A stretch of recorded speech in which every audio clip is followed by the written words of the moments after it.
à la mif.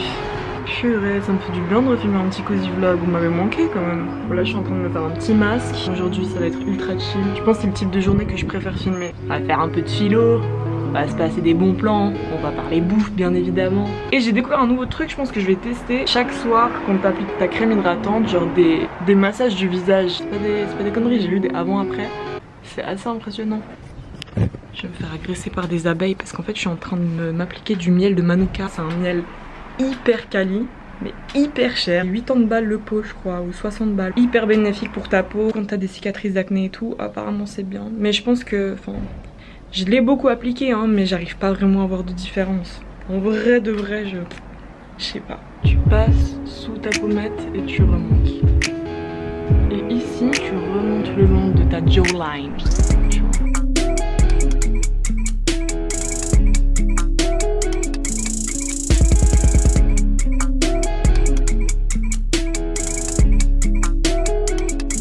Salut à toi, bienvenue sur Cozy Ace. Je vais aller préparer ma petite infusion gingembre, citron, cannelle. Bam, bam, on est back dans la cuisine de Cozy. Vous connaissez ce spot? Sur Instagram, je fais des tests un peu en live, en story, de recettes. À chaque fois, j'essaie de trouver des snacks ou des trucs à manger ou à boire sains, mais où tu te fais kiffer quand même quand tu manges. Et là, bref, je suis en train de perfectionner une recette détox d'infusion que tu prends le matin, comme ça t'as un métabolisme d'enfer. Tu prends du gingembre que tu râpes dans une théière. Tu viens prendre des bâtons de cannelle, tu le pètes en deux dans ton truc. Tu viens prendre ton eau bouillante. Une potion magique, t'as Obélix. Fais gaffe de pas tomber dans le chaudron, mec. Je suis encore en train, tu vois, de tester un peu cette recette. Et quand elle sera vraiment finie, perfetto amigo, je balancerai la version finale sur Instagram. Bon là je suis un peu en train de repousser le moment fatidique de me mettre à taffer. Prendre mon petit ordinateur, écrire, faire des petites recherches sur le rap, ce qui se passe sur internet. Reste jusqu'à la fin de la vidéo pour découvrir l'unboxing de cette mystery box, ok, qui vient de chez Vint Club, nouvelle boutique sur Genève. And Mahdi Tijan, what time is it respectively where you guys are at? We came around and we had this thing called Muppet Roads, that was the aim of it and all of that. One of the points made was divorcees. So if we start from that angle, what point specifically would you like me to go over, and then we can take it from there? Objective behind this discussion is to basically clarify a few things. I think maybe just some misunderstanding. So I looked at some of your videos, and I mean, when you get to the nitty-gritty of things, Outside of the matrix illustration you gave, on the far left claimed to be red pill. What is your understanding of the red pill? I'm not here to be questioned about what my understanding of the red pill is. How your understanding of the red pill led you to believe. How can you explain to us statements looks at divorced women? Red pill cannot be compatible with Islam because it's coming from a position of kufr. They do cite, but in general has not. The red pill that has what's called kalam, or philosophy of human beings. It talks about divorced women. Is it coming from Quran and Sunnah, or is it coming from red pill?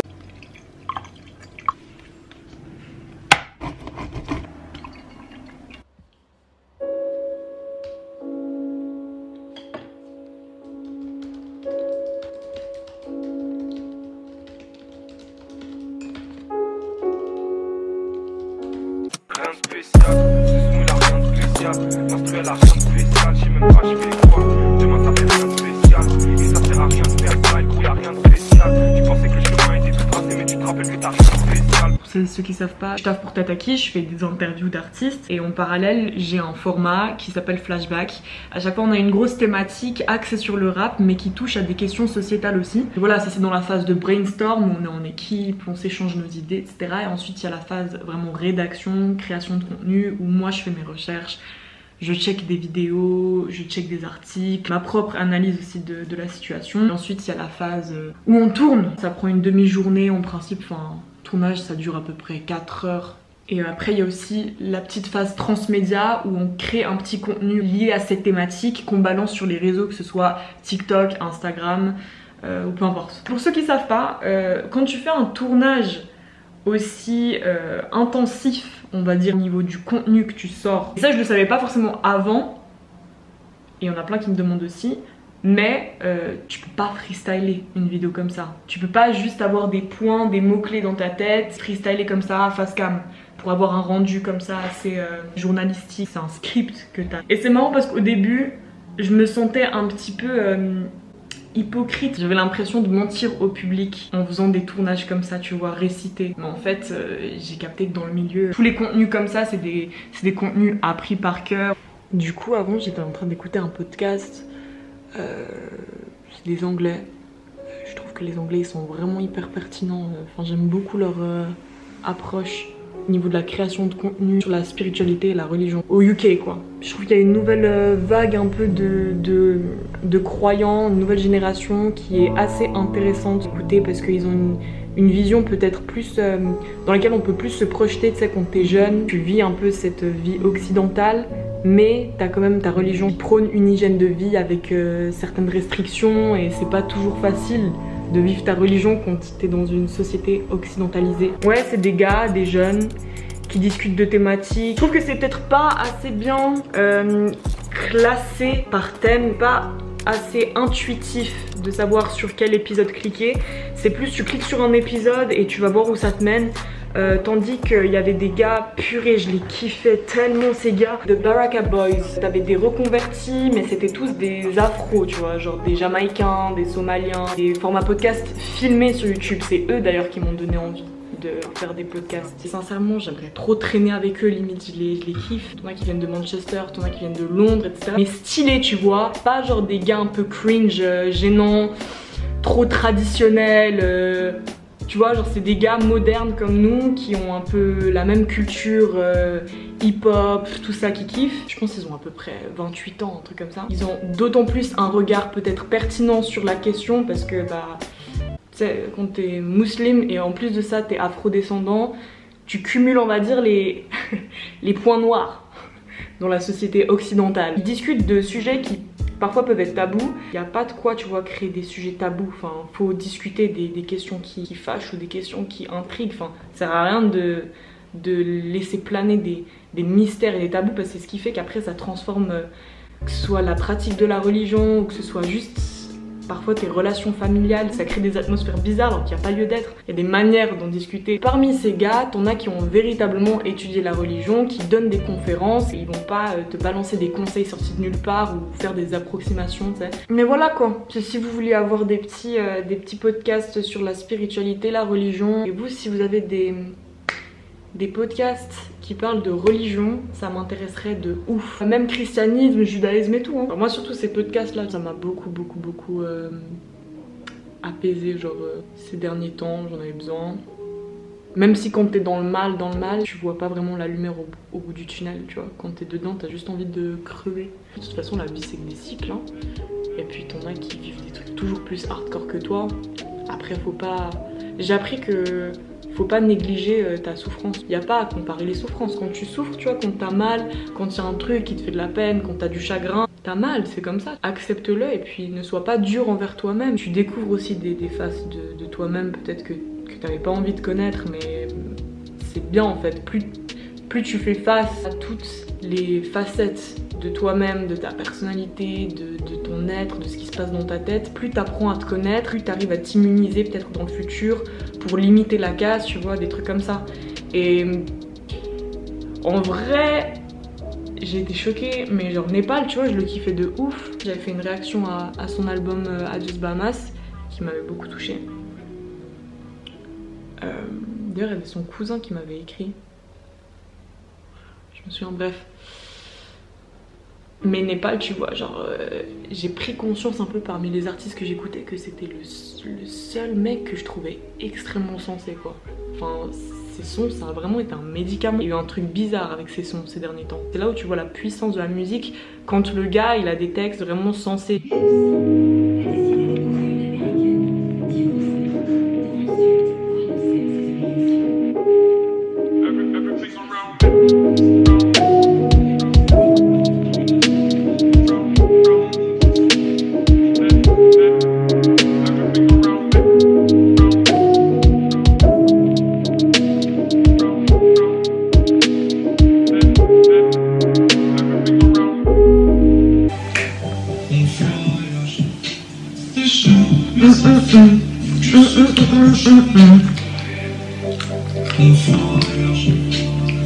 Bon les gars, c'est 22h35, je suis juste en train de manger là mon petit plat. Rouleau de printemps avec la sauce tartare, concombre avec la guacamole et des olives et des poivrons, quelques tomates.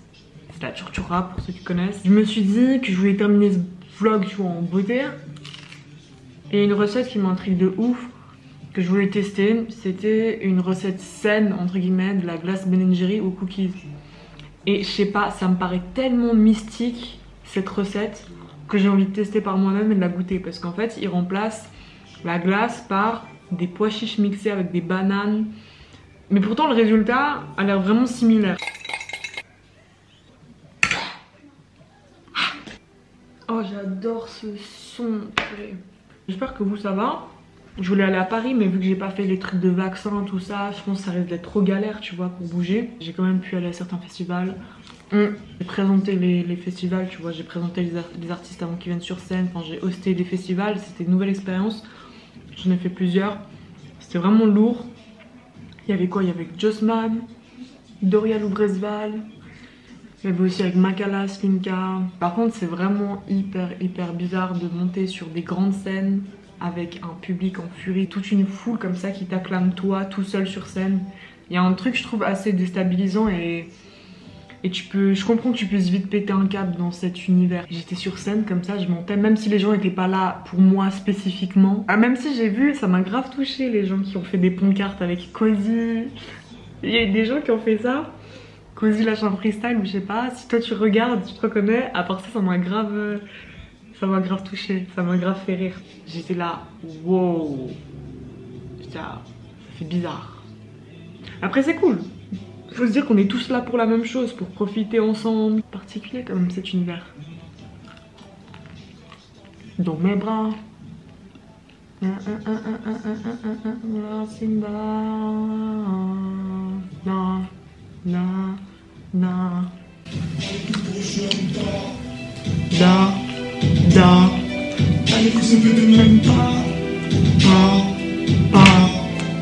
J'ai les coups de papa. Je me dirige vers la mer. Mais bon, je suis de la pire espèce. Avant, j'étais moche dans la tête. Aujourd'hui, je plais à Eva Mendes. Et sinon, niveau projet, bah écoute, alhamdoulilah, ça avance. Hein. Je taffe sur un gros projet. En tout cas, l'idée a germé dans ma tête depuis très tôt sur cette chaîne YouTube. Mais je pensais pas que c'était forcément réalisable. Au moment où je m'étais lancée, du coup, j'ai attendu. Je pense que là j'ai suffisamment de contacts et tout pour pouvoir mettre ça en place. Si Dieu veut que ça se réalise bien, que ça se concrétise et que ça rentre comme dans ma tête. Je vais aussi vous balancer entre temps normalement un nouveau format qui comprendra de la bouffe, de la graille. Donc ça on kiffe et qui comprendra la musique aussi. Et non ça taffe tu vois. Je suis pas du tout sponsorisée mais j'aimerais bien un jour. Mais eux je les utilise depuis que je suis gamine. Et c'est la vie. C'est Magic Bullet. Non c'est NutriBullet ok. C'est un mixeur extrêmement pratique. À ton récipient t'as différentes tailles. Il suffit de mettre tous tes ingrédients. Bam bam. T'appuies, ça mixe, tu sors, t'ouvres et t'as ton shaker directement dans ta main. Et c'est pas du tout chiant à laver. Et t'as différentes tailles, t'en as même avec des embouts comme une tasse à café si tu veux te faire par exemple des milkshakes. En vrai, j'y crois pas de ouf à cette recette.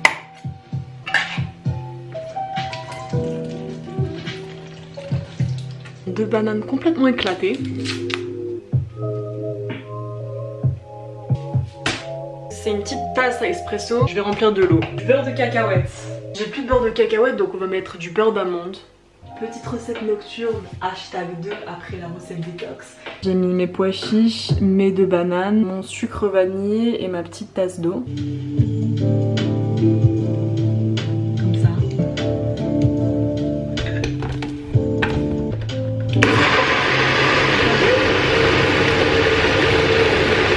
C'est un délire comme ça mixe trop bien.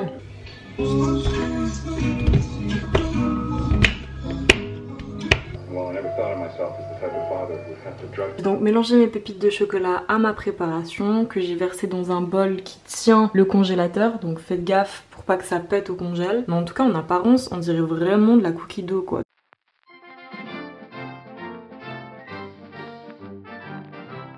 Je voulais faire un truc un peu cosy mais c'est raté. Je suis sincèrement la pire youtubeuse. Voilà, petite collaboration avec une friperie, une nouvelle boutique sur Genève qui vend du prêt-à-porter, donc du neuf et de la seconde main, à des prix quand même relativement abordables. Il y a de la marque, donc c'est aussi assez qualitatif. La boutique en question, c'est Vint Club. Salut Cozy Space, nous souhaitons tout d'abord te remercier pour cette magnifique collaboration. Caris a mis la lumière sur Sevran et tu en fais de même avec notre friperie de nouvelle génération. En apportant la pierre à l'édifice, tu nous permets de proposer de nouveaux concepts tels que celui-ci. Sois impartial dans ta critique, ton équipe Vint Club. Le but c'est que je découvre un peu la mystery box, j'ouvre la boîte, je découvre les pièces, les vêtements, je les essaye peut-être en live. J'espère que je vais kiffer les vêtements parce que si c'est pas le cas, je vais mitonner quoi. Je vais dire ah j'adore ce t-shirt, ouais. J'adore. Tu vois, on a été graille ensemble avec le gars qui tient ça, on a un peu échangé sur nos vies respectives. Je trouve ça trop bien, les gens qui entreprennent. Voilà le beau bébé, regardez-moi ce design. Elle coûte 200 francs, mais la valeur des vêtements que tu peux retrouver à l'intérieur équivaut environ à 450 francs. T'as une boîte un peu moins chère à 100 francs, qui elle équivaut environ à 175 francs de valeur réelle. Businessment parlant, c'est plus intéressant pour toi d'acheter la boîte à 200 francs. Quand tu fais la commande, tu peux même mettre un message personnalisé. Si tu te mets à plusieurs avec des potes pour offrir ça à quelqu'un, ça peut être sympa, tu vois.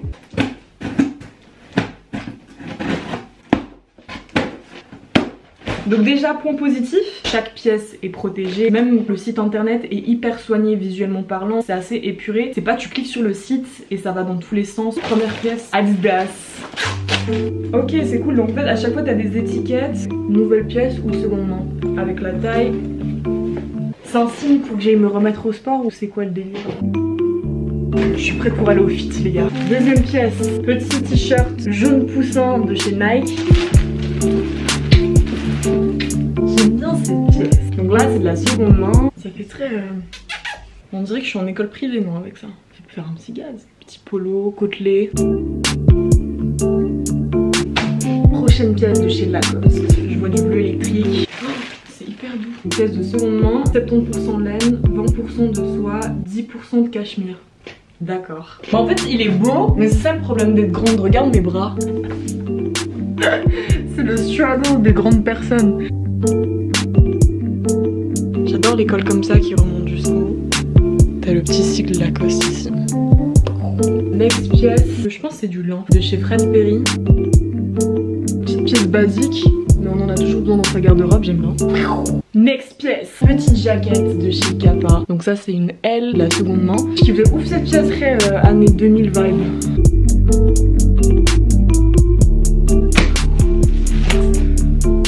Waouh, c'est du S. Ah, je doute que ça m'aille, hein, par contre, du S. Hein. Quoique... Et cette dégaine, j'ai l'impression tout droit sorti des années 2000, génération de nos parents. J'aime bien. Dernière pièce. Petite jaquette de chez Fred Perry. Une matière assez épaisse.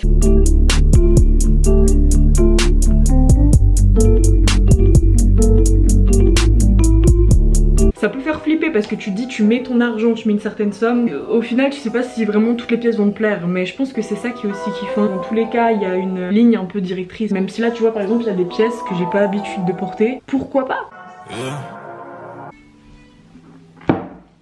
C'est 4h05 du mat. On va voir si la texture déjà elle a prise comme une glace.